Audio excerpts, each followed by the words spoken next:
Hey everybody, so what are we into about 3.5 weeks into the apocalypse, as I like to say for these videos. One of the videos that I started, I believe last year or possibly 2 years ago. I tend to be very infrequent about these videos. The one thing that I can now say about this is at least I find the time in order to be able to shoot these videos. And last week my daughter was sick, so I didn't use her for a lot of my subject. But a lot of you guys don't have partners, so I decided to shoot this particular video without a partner. I will be bringing her back. Now, last week I put up 2 striking videos about footwork.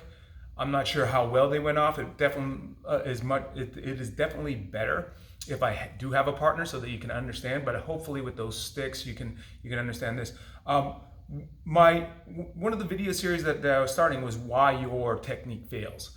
And I'm going to be telling you something that possibly your professor, coach, instructor disagrees with. And I'm more than happy to have a nice little discussion with them. And the way I justify the way I teach this particular set of techniques, I need to move back a little bit so I'm in frame, is well before I really got into doing the jiu-jitsu. I was into catch style submissions and sambo, and one of the techniques I absolutely love to do was the knee bar. Okay, and there was something unique about the knee bar, and it's not really unique when you think common sense, is the fact that we're talking about person's legs tends to be stronger than the other person's arm. Okay, so I started developing a technique that when I decided to really get into the armbar game, and that's a funny story in itself. I won't bore you guys on the story for the arm bars. I spent 2-3 years just finding all variations of arm bars, training with whoever wanted to show me. And because I did knee bars, I developed a technique. And I know other professors and coaches and instructors out there do this technique, but I don't think they emphasize this. Okay, so one of the things I like to do is I like to put somebody into the armbar position, and I don't care whether they catch their arm or not. Okay, as a matter of fact, I like it when they bend that arm. Okay, because to me that's my handle. Okay, the counter to it is if well, not the counter to it, but that's neither here nor there. That's when people bend their arm, when people are in this position right here, boom, and they start to defend, I insert in here, and this is my handle to be able to manipulate first. Now, for those of you who are beginners, when we do the arm bars, one of the things that a lot of people don't do is they don't let go of their hips or their butts. In other words, I have my guys always sitting down in this position. See, I'm not really sitting. Okay, I'm not sure if you can notice that without the pad back here, but there's nothing underneath here.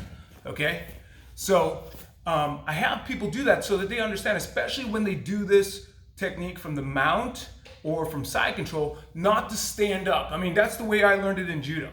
Okay, when I learned the arm bar in judo, I learned 1, 2, stand up, grab the hand, step over, bam. Okay, I learned that as a teenager. That's the way you did the arm bar. And I remember the very first time I got somebody in an arm bar in a competition. The guy was much bigger than me, but that's the way I did it. I was slow, it was ridiculous. So there's many different ways of setting this up, slow, fast, it does not really matter. But here are the things that I found out that a lot of beginners have a hard time with when getting the arm bar. 1, staying low, okay? So when you stay low, not only do you keep your hips down, but you keep your weight forward, okay? This is not a for sure thing. If you can use your imagination, okay? Those of you who know this particular combination, oh, look, I have the key lock. I step on over. I'm stepping forward the entire time I'm sitting. I'm actually forward the entire time, so I don't fall back. Okay, as soon as you want to fall back, you tend to want to press. Okay, so this is one of those things you have to get into a habit with. That's why a lot of schools that I go to, they have this exercise right here, the monkey walk.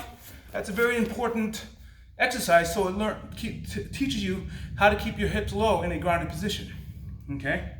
The other thing that I do, and this is more to the point of this video, is when I go for the arm, like my arm, most people go for the wrist and they grab with their hands. Now, like I said before, I did knee bars. This is not going to work very well against a knee bar. Does not work very well.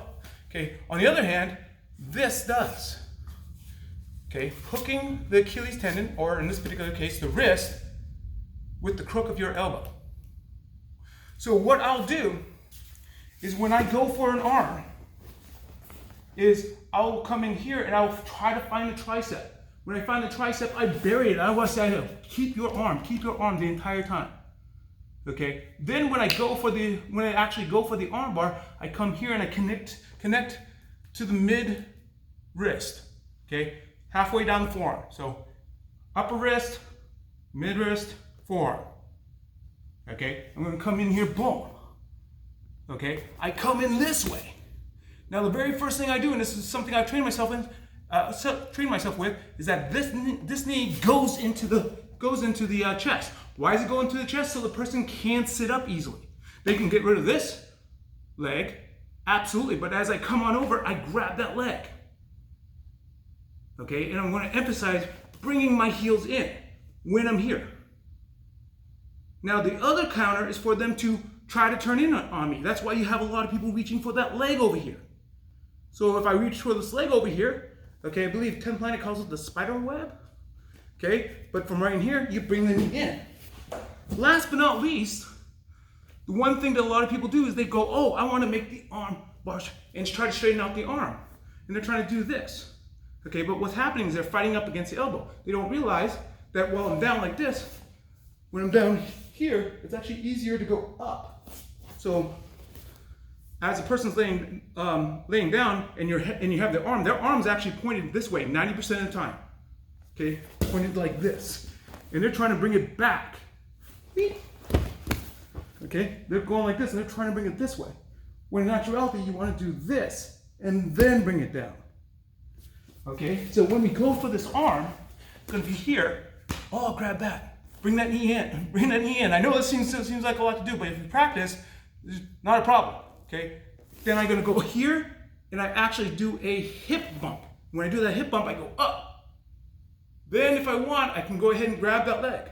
But lastly, there's a lot of muscle going on over here. I personally like to go this way. Okay, and with this arm right here, which I don't normally like to grab the leg, I like to grab the elbow. Why do I like to grab the elbow? Simple, the hitchhiker counter. If I grab that elbow, the hitchhiker defense doesn't work. I grab that elbow, you have to have the ability to rotate that elbow on the hitchhiker. You reach over, you grab that elbow, there's nothing there. So now I'm on here with the, on the wrist, so I was grabbing here, then I grab on the elbow, then I come here, then I slide out, and boom. This is something that you should practice. Again, from right in here. Okay? I come in nice and low, grabbing the tricep, boom, coming nice and tight. Okay? Then from right here, I'm gonna go boom, and I grab this knee. Oh, see? It's a very natural thing for me. Okay? This knee points in. Okay? I go from the knee to the elbow. Elbow up to the wrist. Then I'm gonna go ahead and come on back. Subtlety, I went that way, then here, but not way over here. Just enough to get the arm, defend, boom, get the arm over here to be able to straighten it out. If you have a partner, practice that. Let me see how it works. Any questions, put them in the comments below.